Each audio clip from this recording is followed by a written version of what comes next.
L'utilisation de fils tenseurs est une technique très intéressante en médecine esthétique à partir de la quarantaine, cinquantaine, quand commence à s'installer un relâchement de la peau du visage. On a en effet un affaissement des structures, la vallée des larmes qui se creuse, les sillons nasogéniens qui se creusent et surtout une perte de l'ovale du visage avec l'apparition de bajoues. Les fils sont de deux types. On peut utiliser soit des fils de type cranté qui vont avoir un effet véritablement liftant pour retendre et accrocher la peau, et d'autres types de fils qui sont plutôt des fils lisses de stimulation et qui vont agir sur les microplis qui sont formés par justement le relâchement de cette peau, petits plis que l'on peut observer au niveau de la paupière inférieure ou au niveau des joues en général.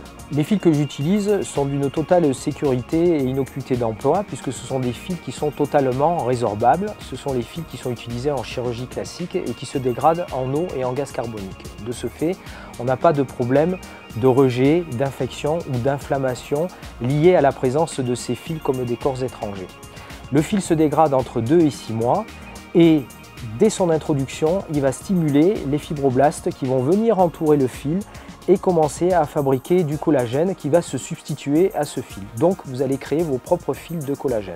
Ces fils vont se dégrader entre 2 et 6 mois et votre effet de tenue durera entre 1 an et 1 an et demi. Les fils que j'utilise sont des fils entièrement résorbables. Ce sont les fils qui sont utilisés en chirurgie classique et qui se dégradent dans le temps entre 2 et 6 mois. Ce sont des dérivés de polymères de carbone qui se dégradent en eau et en gaz carbonique et ainsi il n'y a aucun risque de rejet, d'intolérance ou d'inflammation lié à la présence de ce type de fil comme un corps étranger. Ces fils se présentent de cette façon. Ils sont introduits à l'intérieur d'une très fine canule souple que l'on va introduire sous la peau. On va retenir l'extrémité du fil et on va retirer la canule et le fil se retrouve à l'intérieur de la peau. Voilà, je reçois cette patiente que j'ai déjà traitée il y a 2 ans et demi avec la pose de fil tenseur et qui va vous donner son expérience et que je revois aujourd'hui puisque l'effet s'est atténué et donc on va lui remettre des fils tout à l'heure. Il y a 2 ans et demi, j'ai rencontré le docteur Coquille. J'avais le bas du visage très ridé, très affaissé. Il m'a proposé la pose de fil tenseur. J'ai été conquise par l'expérience. Ma peau est d'ailleurs aujourd'hui, 2 ans et demi après, encore plus jolie que ce qu'elle était quand je l'ai rencontrée la première fois. J'ai été satisfaite, donc je souhaite retenter l'expérience.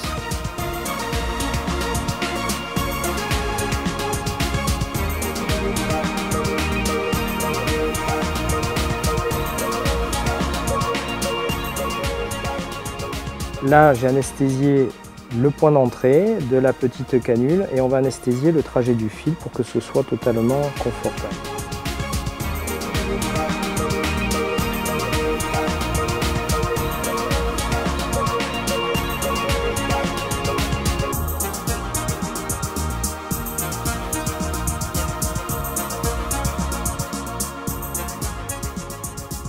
Donc la pose des fils, voilà, on va passer par les petits trous qu'on a fait.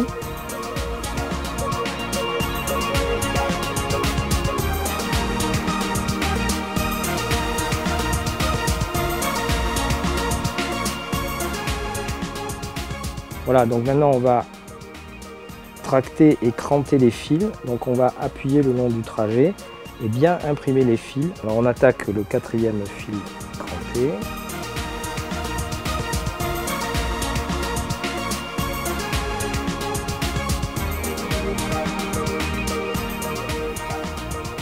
Voilà, donc maintenant on va poser les petits fils lisses de stimulation.